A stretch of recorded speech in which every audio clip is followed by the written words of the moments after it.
भारत बहुरंगी देश है। विविध विविध संस्कृतियाँ, बहुभाषा, यहाँ की विभिन्न सभ्यता, कल्चर, तमाम जातियों में, वर्गों में, समुदायों में बटा हुआ देश। लेकिन फिर भी एक चीज़ है कि हम एकताबद्ध हैं। हमारी सांस्कृतिक एकता, हमारी जो मोहब्बत की भाषा है, वो एक है पूरे देश से, उत्तर से लेके दक्षिण तक, पूरब से लेके पश्चिम तक। और यही कारण है कि पूरी दुनिया के पैमाने पर तमाम देश, तमाम लोग हमारे यहाँ का अध्ययन करने के लिए आते हैं कि आखिर वो ऐसी कौन सी चीज़ है कि इतनी विविधता होने के बावजूद यहाँ पर एकता, एकबद्धता बनी रहती है। लेकिन इस बीच थोड़ा-सा ग्रहण लगा है हमारे उस दर्शन को, हमारे उस दृष्टि को, हमारे उस सोच को। हमारे जितने सीमांत हमारे प्रदेश हैं, वहाँ पर कुछ ऐसी दिक्कतें आई हैं। अब वो दिक्कतें चाहे कश्मीर की दिक्कत हो, चाहे मणिपुर की दिक्कत हो, या मणिपुर क्या पूरे पूर्वोत्तर भारत की स्थिति थोड़ी भिन्न हुई है इस बीच। वहाँ आपसी टकराव जो खास करके हुआ है, और उसमें भी मणिपुर जो पिछले साल भर से जल रहा है, और उसमें हम तो ये कहेंगे कि हमारे शासन प्रशासन की भी भूमिका बहुत बेहतर नहीं है। वहाँ पर जिस तरीके से कुकी समुदाय और मैतेई समुदाय आपस में लड़ रहे हैं, लड़ते जा रहे हैं, और सत्ताधीश लोग, राजनीतिज्ञ लोग उसमें अपनी रोटी सेकने में लगे हुए हैं। उसमें भी उनको ये रहता है कि हमारा कौन सा वोट है, हमें हमें कौन सा वोट मिल सकता है, इस झगड़े में हमारी रोटी कैसे सिक सकती है, हमारा खाना कैसे पकेगा। इसके चलते मणिपुर में इस समय दुखद स्थिति बनी हुई है, और ये स्थिति आज की नहीं, पूरे साल भर की बनी हुई है। हमारे प्रधानमंत्री जी को वहाँ जाने की फुर्सत नहीं है, वहाँ आज तक नहीं गए। लोकसभा चुनाव हुआ, लोकसभा चुनाव में भी नहीं गए। लेकिन विपक्षी दल लोग और तमाम सामाजिक लोग, ये सामाजिक कार्यकर्ता वहाँ जाते रहे हैं, उनके दुख दर्द को बांटते रहे हैं, और पूरा का पूरा पूर्वोदय भारत, अपना पूर्वोत्तर भारत पूरे देश की चिंता में शामिल है, समाहित है। और अभी फिलहाल इसके पहले भी राहुल गांधी एक सांसद के रूप में वहाँ 2 बार गए। हमारे सारे अपोजिशन के लोग गए, कम्युनिस्ट पार्टी के लोग गए, राष्ट्रवादी कम्युनिस्ट, ये कांग्रेस के लोग गए, तमाम हमारे संसदीय दल के लोग गए। लेकिन सत्ता पक्ष से वहाँ कोई गया नहीं, जिसका दुख है, जिसका खेद है, जिसका कष्ट वहाँ के लोगों को भी है। लेकिन फिलहाल एक अच्छी बात हुई कि 2 बार राहुल गांधी वहाँ गए। उस समय तक तो कोई बहुत वो नहीं था, लेकिन फिलहाल वो जैसे ही नेता प्रतिपक्ष बने, नेता प्रतिपक्ष मतलब एक तरीके से प्रधानमंत्री की छाया होता है, प्रधानमंत्री का वैकल्पिक स्वरूप होता है, अपना स्वरूप होता है। और संसद गठन के बाद ही राहुल गांधी ने वहां फिर दौरा किया, और निश्चित रूप से इस बार कुछ उम्मीदें और जगी हैं, क्योंकि अब ऐसा लग रहा है कि एक सशक्त तरीके से संसद में आवाज उठेगी। देश की जो सबसे बड़ी पंचायत है, उसमें मजबूती के साथ मणिपुर की आवाज उठेगी। मणिपुर की ही नहीं, पूरे पूर्वोत्तर भारत की आवाज उठेगी, और पूरे देश की आवाज उठेगी। जो जहां कहीं भी शोषण हो रहा है, दमन हो रहा है, और उनके अधिकारों का हनन हो रहा है, वो सबकी आवाज वहां उठेगी। तो एक नए सिरे से मणिपुर को लेकर के, मणिपुर में जो कुछ भी हो रहा है उसको लेकर के एक उम्मीद जगी है। लोकसभा का चुनाव हुआ, और उस लोकसभा के चुनाव में वहाँ कांग्रेस पार्टी ने वहाँ की दोनों सीटों पर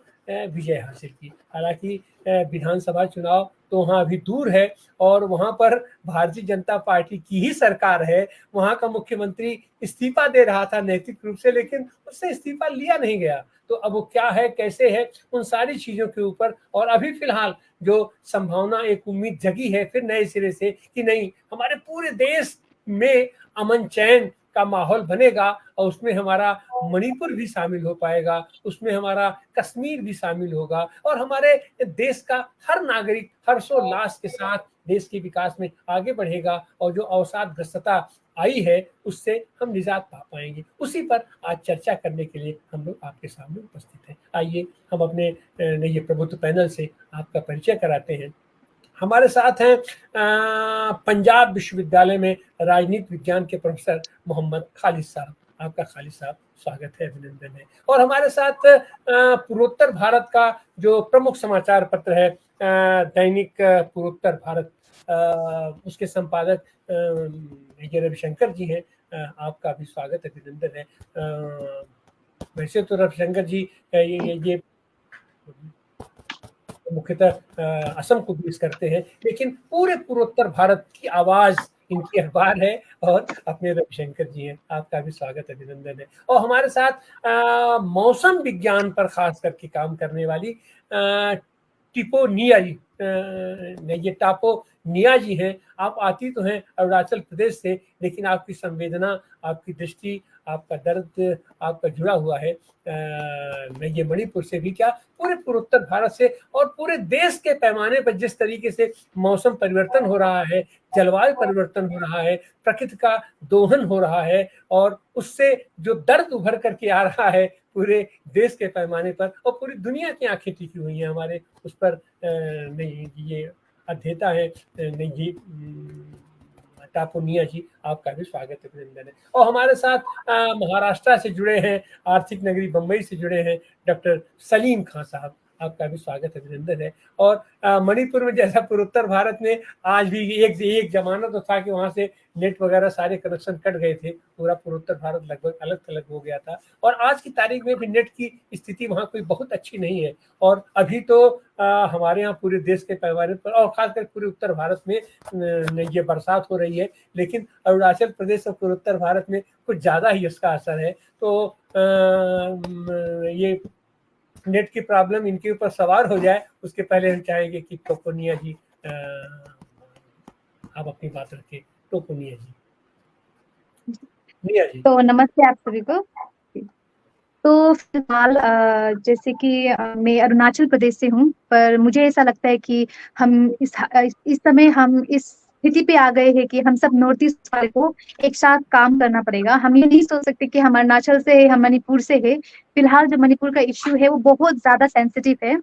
तो फिलहाल में ज्यादा आपको पॉलिटिकल ओपिनियन से ज्यादा मैं आप लोगों को सोशियो इकोनॉमिक थोड़ी उनका थोड़ा रियलिटी बताती हूँ। तो पहला रीजन ये है कि किन कारणों से मेइते और कुकी का जो प्रॉब्लम चल रहा है, और ये प्रॉब्लम अभी का नहीं है, ये बहुत बहुत बहुत पुराना प्रॉब्लम है।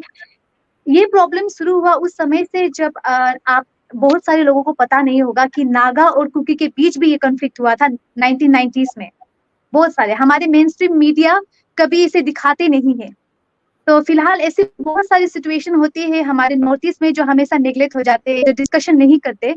तो मुझे लगता है एक समय आ गया कि हम लोगों को जो मीडिया है, स्पेशली जो मेन स्ट्रीम मीडिया है, उनका ये रोल है, उनका ये इम्पोर्टेंट कर्तव्य है कि वो दिखाए न्यूज को अच्छी तरह से। तो अभी आप देखिए उस समय में जब 90s में जब इशू हुआ था नागा और कुकी के बीच, उस समय बहुत सारे लोगों का घर गया था, बहुत सारे लोगों को चोटें पहुंची थी, बहुत सारे रिहेबिलिटेशंस भी हुए थे। ये बात उस समय का है, आपको समझना होगा कि उस समय से ये चीजें सेंसिटिवली चल रहा है। ये ऐसा नहीं है कि अभी फिलहाल मेइते लोगों ने एसटी का डिमांड किया तो कुकी को नाराजगी, नहीं, ये बहुत पुराना है, क्योंकि पहले से इसमें सोशियो इकोनॉमिक का बहुत इंपॉर्टेंट रोल है।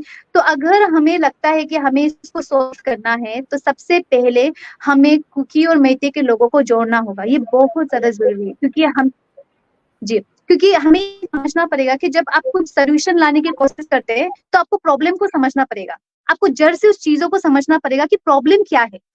जो चीजें हम करते नहीं है, हम मीडिया में भी ये करते नहीं है, हम जब डिबेट बैठेंगे हम ये बोलेंगे कि हमें करना क्या है, लेकिन जो लोग अफेक्टेड है, जो लोग सच में जिनको प्रॉब्लम है, उनको हमें बिठाना चाहिए टेबल में, उनसे हमें पूछना चाहिए कि प्रॉब्लम क्या है। वो हम नहीं कर रहे। हम जितना भी मेन स्ट्रीम मीडियाज में मैं जितना भी डिबेट देखता हूँ, मैं सब देख रही हूँ कि उसमें लोग जो स्पेशली जो लोग इफेक्टेड नहीं है वो लोग बता रहे कि क्या करना है, नहीं करना है, पॉलिसी किस तरह से डालना है। आप मणिपुर जाइए तब समझिए कि प्रॉब्लम हो क्या रहा है।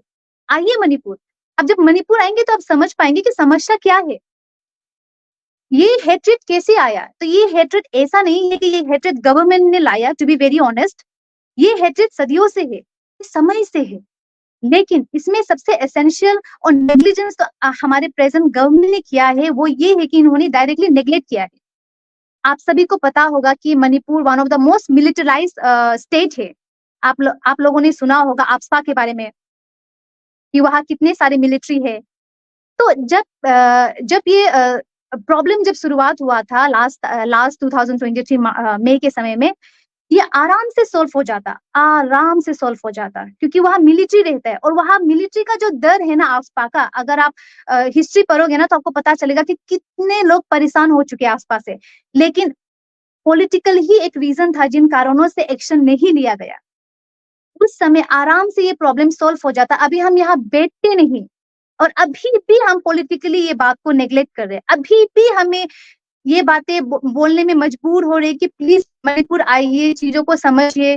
तो आप लोगों से यही विनती है, जितना भी मीडिया है स्पेशली ना, कि आप लोगों को मणिपुर में आके ग्राउंड रियलिटी देखना होगा, तब जाके हम सोल्यूशन के बारे में बात कर सकते हैं। नहीं तो सोल्यूशन इट्स नॉट पॉसिबल।